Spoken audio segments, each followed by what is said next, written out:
Hello, Mark. I'm Mitch. I'm number 22. Maysoon Zayid. I got 99 problems. Halsey is just one. And I'm a junior. Hello, Ted woman. What's up? Cheering. Not good enough. Hello, Ted woman. What is up? Loud cheering. My name is Maysoon Zayid, and I'm not drunk. But the doctor who delivered me was. He cut my mouth 6 different times in 6 different directions, suffocating poor little me in the process. As a result, I have cerebral palsy, which means I shake all the time. Look, it's exhausting. I'm like Shakira meets Muhammad Ali. Laughter. CP is not genetic. It's not a birth defect. You can't catch it. No one put a curse on my mother's uterus, and I didn't get it because my parents are first cousins, which they are. Laughter. It only happens from accident, like what happened to me on my birthday. Now, I must warn you, I'm not inspirational. Laughter. And I don't want anyone in this room to feel bad for me, because at some point in your life you have dreamed of being disabled. Come on a journey with me. It's Christmas Eve, you are at the mall, you are driving around the circle looking for parking, and what do you see? 16 empty handicapped spaces. Laughter. And you're like, God, can I just be a little disabled? Laughter. Also, I've got to tell you, I've got 99 problems and palsy is just one. Laughter. If there was an Operation Olympics, I would win the gold medal. I'm Palestine Muslim, I'm female, I'm disabled, and I live in New Jersey. Laughter. Applause. If you don't feel better about yourself, maybe you should. Laughter. Cliffside Park, New Jersey is my hometown. I've always loved the fact that my hood and my affliction share the same initial. I also love the fact that if I wanted to walk from my house to New York City, I could.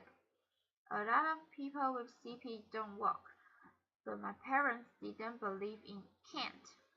My father's mantra was, yes, you can do it. Yes, you can. Laughter. So if my 3 older sisters were mopping, I was mopping. If my 3 older sisters went to public school, my parents would sue the school system and guarantee that I went too. And if we didn't all get good, if we didn't all get A's, we will got on my mother's slipper. Laughter. My father taught me how to walk when I was 5 years old by placing my heel on his feet and just walking. Another tactic that he used is he would dangle a dollar bill in front of me and have me chase it. Laughter. My inner stripper was very strong. Laughter. Yeah, no. By the first day of kindergarten, I was walking like a champ who had been punched on one too many times. Laughter. Growing up, there were only 6 Arabs in my town, and they were all my family. Laughter. Now there are 20 Arabs in town, and they are still all my family. Laughter. I don't think anyone even noticed we weren't Italian. Laughter. Applause. That was before 911, before politicians thought it was appropriate to use "I hate Muslims" as a campaign slogan. The people that I grew up with had no problem with my faith. They did, however, seemed very concerned that I would starve to death during Ramadan. I would explain to them that I have enough bed to live off for the 3 whole months. So fasting from sunrise to sunset is a piece of cake. Laughter. I have tap danced on Broadway. Yeah, on Broadway. It's crazy. Applause. My parents couldn't afford physical therapy, so they sent me to dancing school. I learned how to dance in heels, which means I can walk in heels. And I'm from New Jersey, and we are really concerned with being chic. So if my friends wore heels, so did I. And when my friends went and spent their summer vacation on the Jersey Shore, I did not.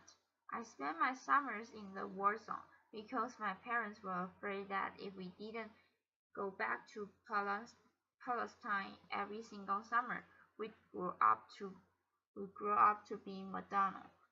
Laughter. Summer vacation often consisted of my father trying to heal me. So I drank deer's milk. I had hot cut on my back. I was drunk in the Dead Sea, and I remember the water burning my eyes and thinking, it's working, it's working. Laughter. But one miracle cure we did find was yoga. I have to tell you, it's very boring. But before I did yoga, I was a stand-up comedian who can't stand up. And now I can stand up on my head. My parents reinforced this notion that I could do everything, that no dreams was impossible, and my dream was to be on the daytime soap opera, General Hospital. Laughter. I went to college during affirmative action and got a Swiss scholarship to ASU, Arizona State University, because I fit every single quota. Laughter. I was like a pet lemur of the theater department. Everybody loved me. I did all the less than intelligent kids' homework. I got A's in all of my classes, A's in all of their classes. Laughter.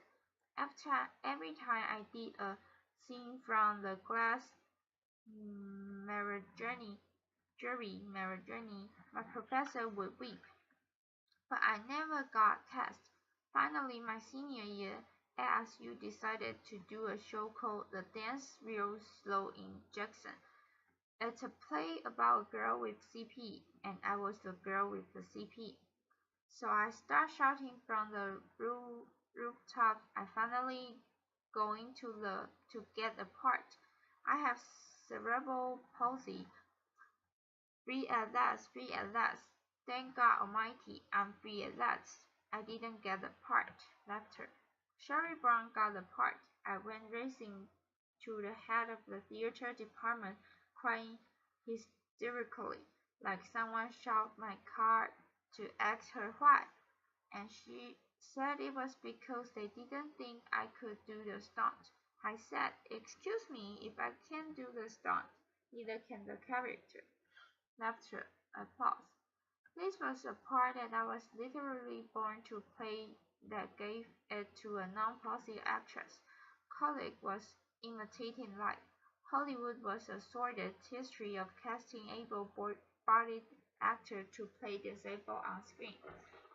Upon graduating, I moved back home, and my first acting gig was an extra on daytime soap opera.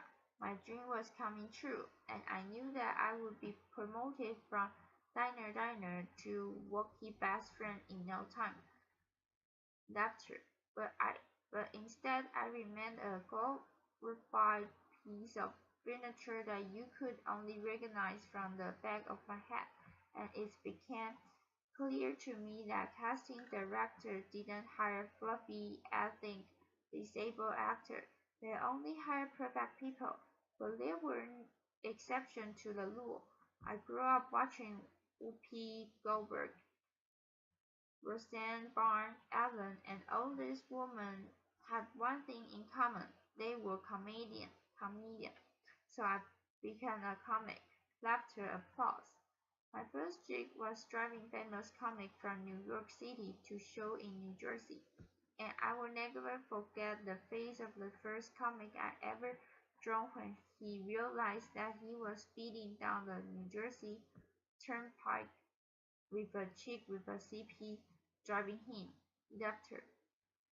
I have performed in clubs all over America, and I also performed in Arabic in the Middle East. uncensored and uncovered.